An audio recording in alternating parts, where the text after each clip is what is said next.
Hi, I'm George. I'm Dan. I'm Rick. And we are Queer Magnolias, the podcast. Each episode, we're going to talk about what it was like growing up gay in the South. The trials and the tribulations. The joy and the struggle. And more importantly, how we became who we are today. Oh, honey, queer and fabulous. So come on in, y'all, and get comfortable, Shug. Kick off your shoes and sit a spell. And at the end of each episode, we're going to meet up out on the front porch for my favorite part of the podcast, Happy Hour. So join us for an all-you-can-eat buffet of cutting up, foolishness, and carrying on. Always served with a heaping helping of sass. And that's a Queer Magnolias guarantee. Hey everyone, thank you for joining us on our very first episode of Queer Magnolias. I'm Jake, and from here on out, I'll be your man behind the curtain. On this very first episode, the boys are going to be talking about coming out and coming undone. I've come undone. Oh, here we go. Sex for the first time. Oi. I also want to let you know where you can find us. Look for us everywhere you find your podcast. And if this is your first time joining us, please subscribe so you never miss the cocktail of the week. All right, boys, take it away. Thanks, Jake. Oh, how exciting. Here we are. It's our first podcast. Yes, we've been talking about this for a while, and we are so happy it's coming to fruition. Many days. Many conversations. But here we are. It's our first episode, Here guys. we are. This is happening. We're all three from North Carolina, different ages, different areas, and we didn't meet each other until we lived in Los Angeles. It's true. City of Angels, honey. City of Angels. That's right. I met George on a flight to North Carolina. We saw each other on the way to North Carolina, and on the way back to LA, we struck up a conversation, and we have been besties ever since. Ever since, honey. I asked you to hold my purse while I went to the little girl's room. And when you returned, I'm like, can you do me a favor and do the same thing? Exactly. You find your tribe. I'll never forget that Sunday afternoon. I was at a certain bar, and I heard this voice sort of rise up above all the other ones. And I was like, who is that? She is from North Carolina. And that's how we met. God, many years ago. Oh, it's been a while. We've had such fun, and we are similar in a lot of ways because of where we came from, and we're very different and unique in our own special way. And, the thing about growing up in rural North Carolina, though, is when you grow up there, you grow up without role models, basically. You have no visibility, at least for us. I think it's probably a little different now with the kids and the internet. Absolutely. But we did not have back then sort of the visibility or even at that point the equality that we have today. So it's pretty rough coming out. And beyond not even having it, I don't think we even had a concept of it. Well, exactly, yeah. There was nothing on the horizon, and you thought, I know for me growing up, I thought, well, this is how it is. This is how it's always been, and this is how it will always be. It's hard to see the light at the end of the tunnel when you're so deep into the tunnel. Absolutely. And then you have no idea sort of what you're feeling, and is it normal, or what is it, or how to explain it, or put a name on it. And I don't think until you get to middle school, and then that awful word faggot rolls around. And somebody else puts a name on it. Exactly. Amen, sister. Mm-hmm. So. Yeah, and that's when you either learn to cower or fight back, whatever your path is. And it's very unique to find your own voice. Well, that's an interesting question, though. When did you know? At what point? How old were you? Do you know when you actually knew you were different? You liked boys, you liked men? 7, second grade. From the first grade to the second grade, there was such a shift. All of a sudden, the identical twins were my target, the only two people I saw, and I was 7. And I didn't understand it. I was very late to the game. Everyone else seemed to understand it and did not mind telling me who they thought I was, some nicely and mostly not so nicely. But I do remember that there was a shift. There was something different. And I was funny and crazy and zany. And so that difference could be magnified in a good way. But I do remember I was 7. I'm sure of it. I think I was around 11. Oh, maybe. Honey. George came out the womb. Girl, I fell out of the womb with a sash and a tiara. That's how that went down. It's never a question. Fell. Come on, girl. You stepped one foot out and then you brought the other foot out. Stuck the landing, honey. An extra 10 points. When did you actually come out? When did I come out? Mm-hmm. The day he was born. He just told you that. Officially, I guess I was, I don't know. I was in high school. I'm guessing I was like 16 or 17 years old. Yeah. And I think what goes hand in hand, at least for me, there was that having sex for the first time. And then it was like, oh, this is what I am. Well, here's the path. And so now I need to shout it from the rooftops and tell everybody. And honey, when I say everybody, I mean I told my grandparents, of course, because I was raised by my grandparents. I told aunts, I told uncles, I told cousins. I went to my great grandma in the rest home and told her. I was like, hi, Nana, I'm gay. And she said, of course you are, sweetheart. So, she said, give grandma's purse back, please. Right. When you're done with it. That's right. That's right. So, for me, it was, I will say it was very easy to come out. I mean, people certainly were not surprised. Yeah. What about you? Oh, I don't know. I was 17. I was staying in Florida, actually, for the summer. Dan, did you ever live in Florida? I feel like you did. I did. I might have lived there from 88 to to 99. You'll You hear guys will that hear this a many lot. times, I'm sure. So. Just so y'all know, Dan lived in Florida. No, but I was staying in Florida for the summer with my cousin, and she managed a group of cottages in Panama City. And so I got my own place, as long as I did like maintenance around the place and all cool. that. And our next door neighbor was gay. And it was not a big deal that he was, but I just happened to be sort of hanging out one night. We were all watching movies, and he had a guy over that he'd met. And they were on a date, but yet, he had all this house full of like me and a bunch of other people. And then everybody started leaving, and I was still watching the movie. And he's like, well, you should either go home or go with us to the back bedroom. And I was like, well, let's go to the back bedroom. Oh, they got all hugged up, honey. All of a sudden, the movie got turned off. So that was when I first did it, but the deed. But I think I never knew how to put a name on it until then. Kind of like with you, in that once you've done it, then suddenly the path opens up for you, and you're like, oh, all right, now I know where I'm going. Let's see where this road takes us, and go from there. And I think that's pretty much the same way with me. I always knew something was up, but until I actually did it the first time with two guys, it became really clear for me. Honey, that's because they call that concrete evidence. That's going to hold up in a court of law. There was no guesswork. I like to think of it as double jeopardy, but you call it what you want.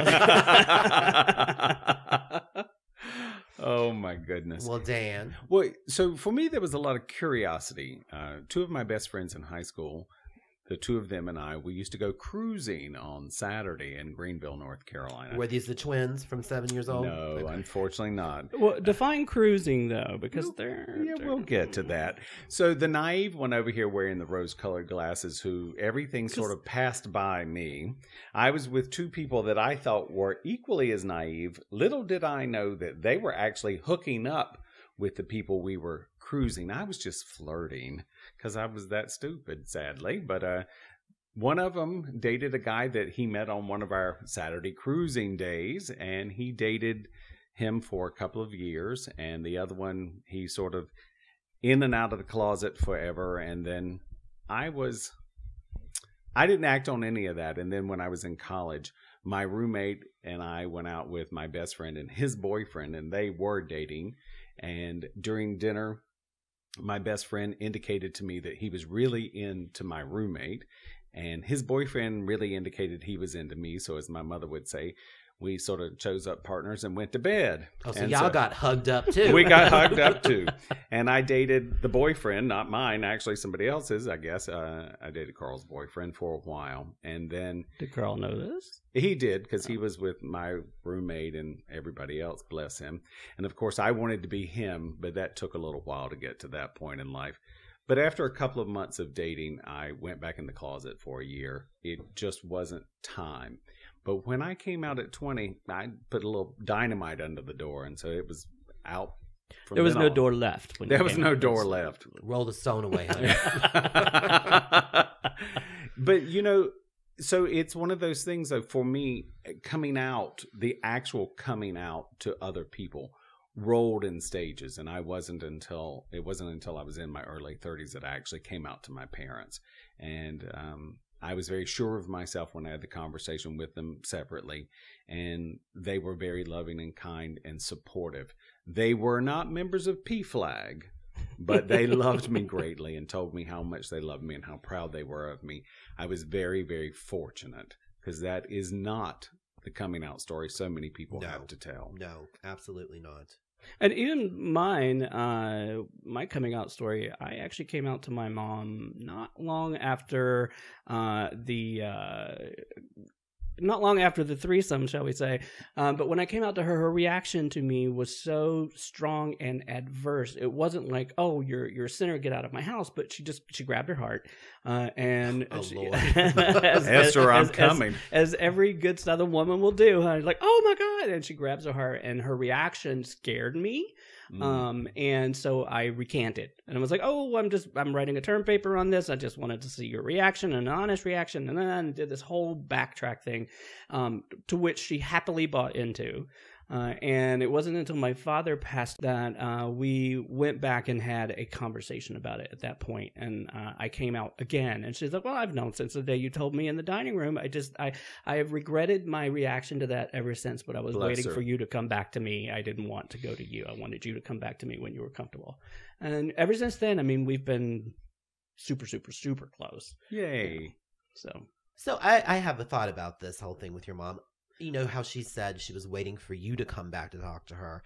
There's a part of me that thinks, why? Why couldn't she come to you and say, I didn't handle this right? She totally could have, but I feel like for her, she because I recanted, I think that she didn't want to force me into a situation that I was not comfortable with. I can see that.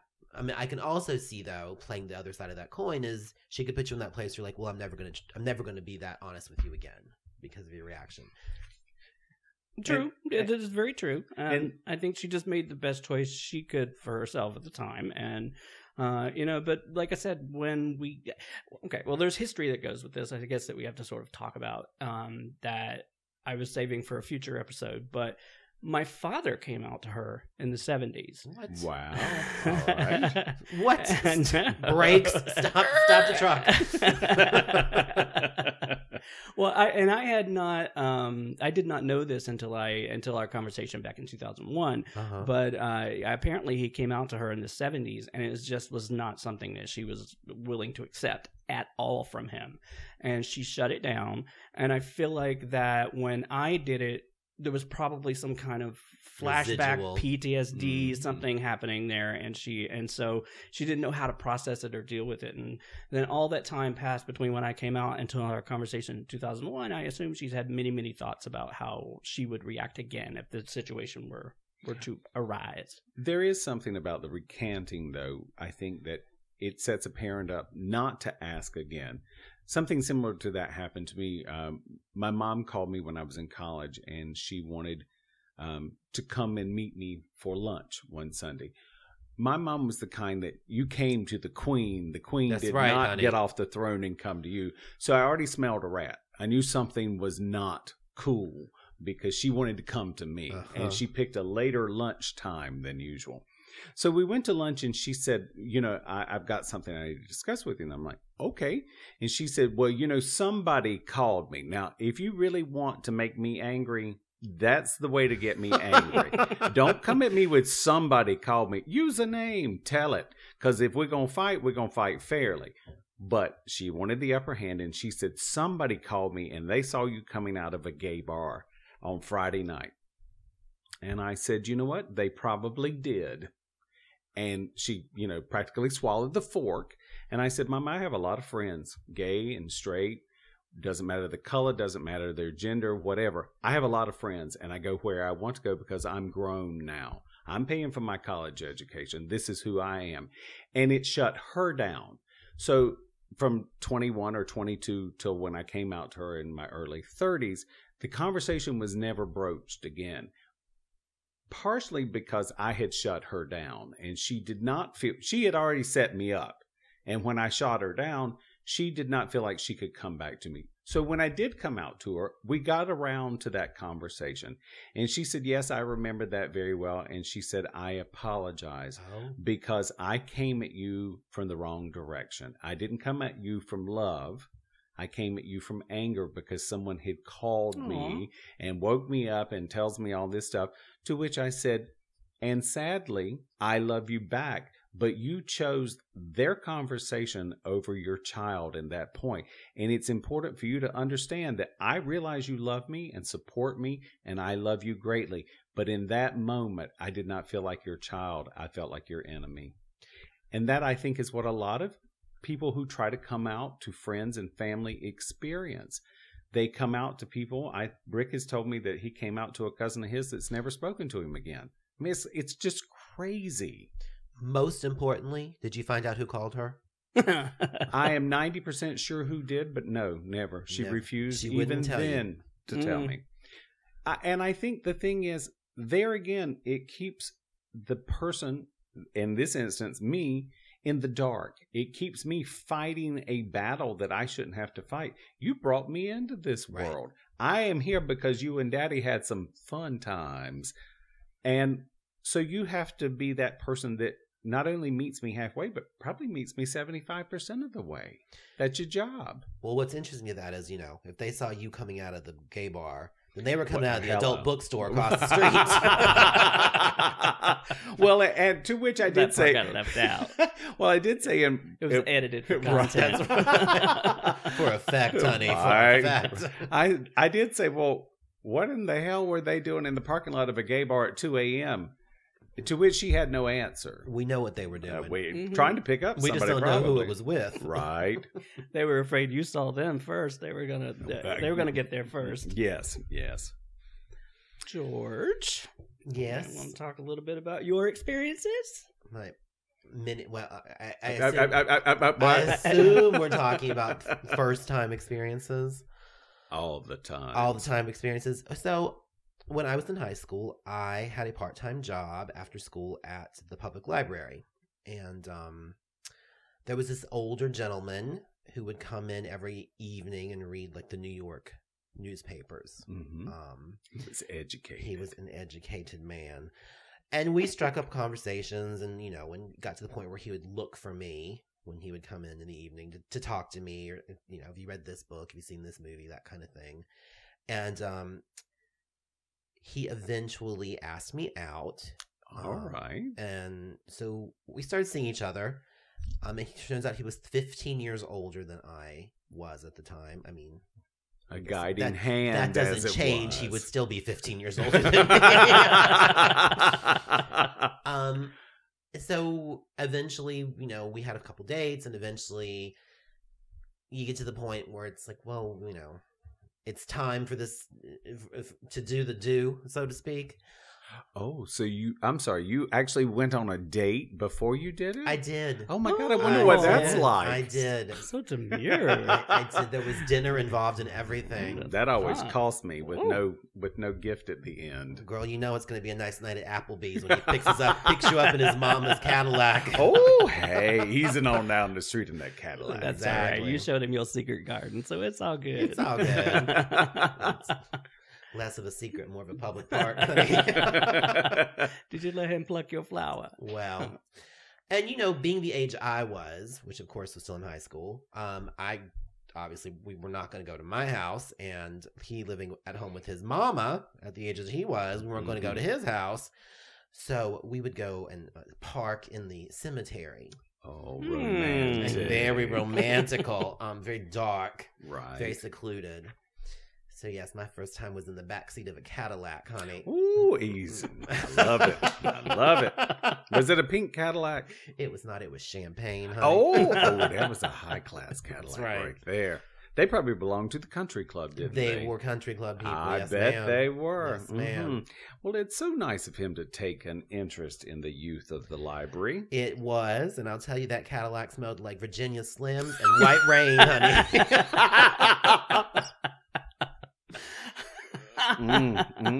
Was it his mama's white rain or yours? It was not mine. It was not mine, honey. Early in your career. That's right. Soft wave. Virginia Slims. They were probably light menthol 100s. But y'all who don't know what a Virginia Slim is, look it up. Google it. Yes. Well, you know, North Carolina was the tobacco capital of the world at one time. That is true. But That's still very is, true. isn't I don't think so. I think China is. Well, I Jake? know China grows most of the Jake's on it. cigar tobacco of the world comes from China. So that was my very first experience, and I'm sure my second and third and fourth were quite similar. Oh, I swear, it was so funny. I was so incredibly naive. I really was. I just, life, you know, I was on the short bus for romance. I just didn't ride the regular bus with everyone else. I think when I was 23 on my birthday, my dad asked if there was anything he needed to know about the birds and the bees. I'm like, no. What? No, precise. The thing is, I had no guidance and direction. I also went to a private school for several years, and it was a private religious school. So the boys were never taught about the birds and the bees. And my dad, bless him, he was shy. For those of you that don't know, birds and bees mean sex. Right. You know, about what should or shouldn't happen, you know. So What goes where? Well, I'm still trying to figure that out. Well, honey, if you were 23 when your father had this conversation with you, he clearly figured it out 23 years ago. He did. I think he just wanted to find out if there was anything he wasn't aware of, and not about me. I think just in general. You got any tips for an old man? What could your daddy do differently? Yeah, Yes, sir. You're right. It is China. The statistic shows that worldwide tobacco production in 2018 is China. China. Yeah. Oh, wow. Yeah. North So the Carolina U.S. didn't fall off government. the map. Yeah. Well, yeah. the U.S. government gives farmers in the South stipends not to plant tobacco. So I grew up working in tobacco fields and as a teenager. Shock. It's at 10, 11, 12 years old. I did 2 summers when I was 14 and 15. And the minute I turned 16, all I wanted was a job in town. Oh, job. exactly. That was me. You couldn't get me out of there fast enough. I wanted to work at the Big Star, but they were not hiring. Big so, star. Right? So I ended up at Winn-Dixie to meet people. Winn-Dixie. I was at Kmart. Oh, a blue light special. I can see it right now. Well, I was the original Kmart. It looks like North Carolina does produce the most in the United States. In the United States, most yes. definitely. Well, there we go. All right. Thank you, Jake. So everybody's right. Everybody wins. Everybody wins. Everybody Ding, gets a ding. trophy. Chicken Hey! dinner. Chicken dinner. Smoke if you got them. So once again, we would like to thank you so very much for joining us on our very first episode coming out. The inaugural done. episode. That's right. We've talked about this for a long time, as I said, and we are so excited to do this, and we're glad you're here with us. Amen. Amen. Thank you. Thank you. Thank you. And as you heard in our intro, we have a little happy hour section that we're about to move to. We like to call that section the Front Porch because in the South, at the end of the day, you take a little cocktail, you go sit outside on the front porch, and you have a little nip. Where else you gonna sit? That's right. That's right. Watch the cool of the evening come in. So why don't y'all come on outside to the front porch with us, and let's get ready for our favorite part of the podcast, Happy Hour. Come on out, catch some fireflies. See y'all in a minute.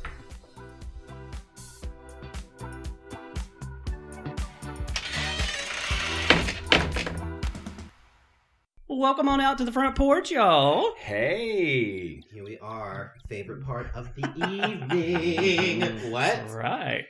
So this cocktail may look familiar to everybody. I know it's very traditional. I thought we would start with something the most literal Southern drink I could possibly imagine. What could it be? So it is a mint julep. Oh, Now, yum. before I tell you the story on this mint julep, everybody have a little sip, have a little cheers. Yeah, cheers. Mm. Ooh, that's nice. Ooh, it has a different taste to it. I That's like refreshing. it. Man. So this is my go-to mint julep recipe, and the secret is it's from a Yankee. Oh, Lord. A Yankee. It's Martha Stewart's mint Well, julep recipe. we accept her. We'll take Martha. That's right. And the thing that's very different about this, which I'm sure you noticed, is it has a lot of lemons in it. Yes, So it's I very like that. it's basically lemonade with your crushed ice, your crushed mint, and your bourbon. That's why it's so refreshing for the Yes. Front Porch. So good. Yes, I she did love- all right for a Yankee girl. I mean, I think that she gets an honorary badge of Southernism. I agree. And if we could just get her to make them for us, it'd be even better. Martha, come on down.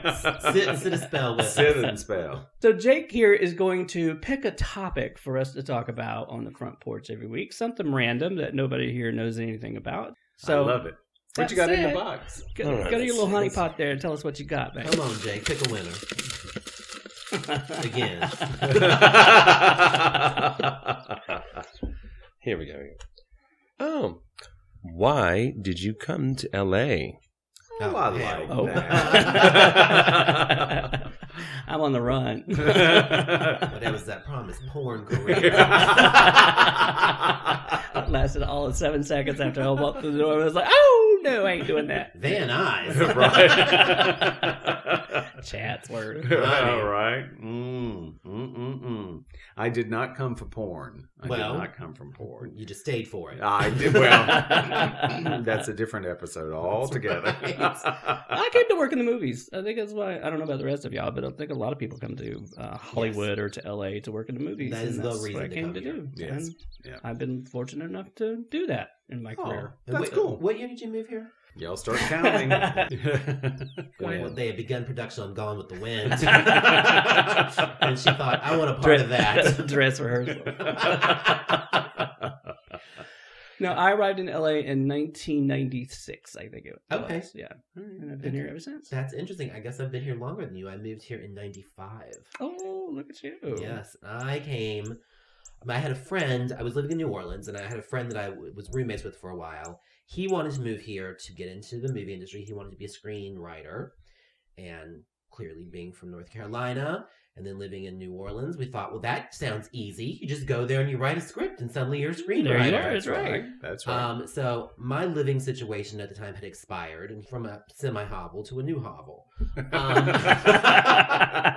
So you packed up the truck and you moved to Beverly. And you were not wrong about this. So he was like, if you help me drive across the country with U-Haul, I'll buy you a plane ticket to come back to New Orleans.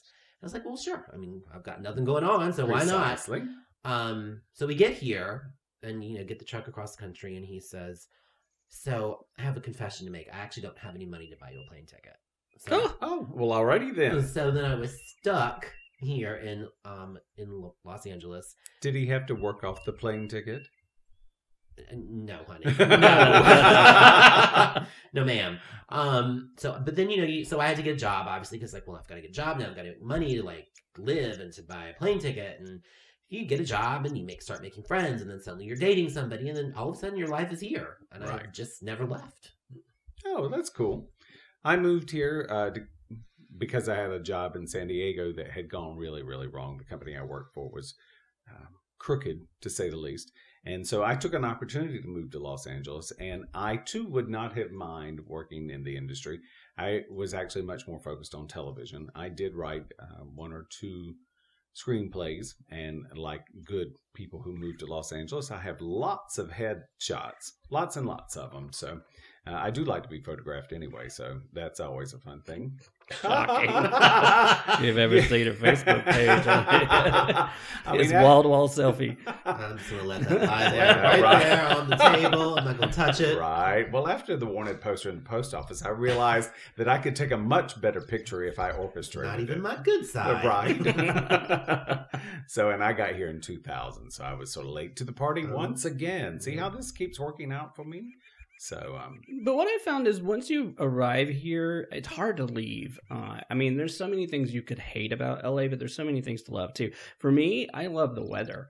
The weather, we have one season, and it's rain in January or February, and the rest of it's just sort of warm year round, unless you get your 115-degree Heat wave. heat waves. But that which said, we do get in the summer, but it's rare and they're usually short-lived. So it typically is fairly decent weather year round. No, On the warmer side, but not bad. Yeah, you really cannot argue with the winters here, except for the fact that, like everyone always says, it doesn't feel like Christmas. It never feels like winter. That is the one time I would love for it to be cold. I agree with that 1,000%. I want snow on Christmas. Then on Christmas Day, I want it back to 85 degrees. But you look out the window and it's palm trees, so...